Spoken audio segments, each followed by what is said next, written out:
Case સ્ટડીઝમાં જે યુપીએસસીના ટોપર્સની મેં અલગ અલગ કોપી જોઈ તો મેં 3 થી 4 વસ્તુ મને બહુ યુનિક લાગી અને બહુ મજબૂત લાગી કે ના આ ખરેખર કરી શકાય. ઇન્ટ્રોડક્શનમાં શું કરે છે, કેસ સ્ટડીઝમાં કયા કયા પ્રકારની એથિકલ વેલ્યુ છુપાયેલા છે એની ચર્ચા કરે છે. પોઈન્ટને સમજો, ખાસ સમજવા જેવું છે. યુપીએસસીની કેસ સ્ટડીમાં શું કરીએ છે ટોપર્સ કે આ કેસ સ્ટડીઝમાં કેવા કેવા પ્રકારના વેલ્યુ છુપાયેલા છે. જો ઓબ્જેક્ટિવિટી છે, સ્પિરિટ ઓફ સર્વિસ છે, ઇમોશનલ ઇન્ટેલિજન્સ છે, ઇમ્પાર્શિયાલિટી છે. તો કરી શું રહ્યા છે કે ટોપર્સ જે છે એ શરૂઆતમાં ઇન્ટ્રોડક્શનમાં આખી કેસ સ્ટડીઝમાં કયા પ્રકારના વેલ્યુ છુપાયેલી છે, વર્ચ્યુ છુપાયેલા છે એ આપણને કહે.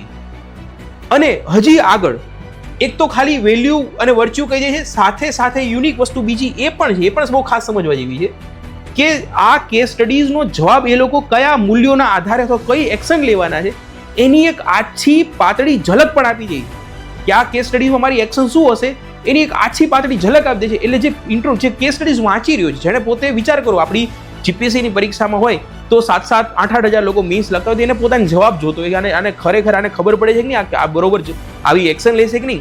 તો જ્યારે ઇન્ટ્રોડક્શનમાં જ ખબર પડી જાય કે અચ્છા આ શું કરવાનું, will need prioritise to ensure safety, security and well being of all concern stake holders. તો અહીં પોતે જવાબ નાખો એ લખી નથી નાખતો, પણ અહીં શું કરવાનું છે, પોતે કહેવાનો છે કે હું પોતે બધાની સેફટી સિક્યુરિટી જે છે એનું ધ્યાન રાખવાનું અથવા રાખવાની.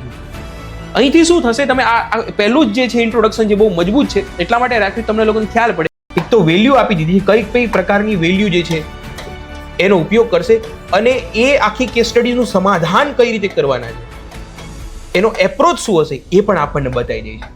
આ એક પ્રકારનું ઇન્ટ્રોડક્શનની મેં સ્ટાઇલ કીધી કે આ પ્રકારના ઇન્ટ્રોડક્શન યુપીએસસી ટોપર્સ યુઝ કરતા હોય છે. અને સૌથી સારા જેટલા પણ લાગ્યા છે, મેં બહુ બધી કોપી જોઈ છે, લગભગ એવું સમજો મેં 100 જેટલી અલગ અલગ એથિક્સના પેપર્સમાં ટોપર્સની કોપી જે છે અલગ અલગ વેબસાઇટમાંથી જોઈ છે.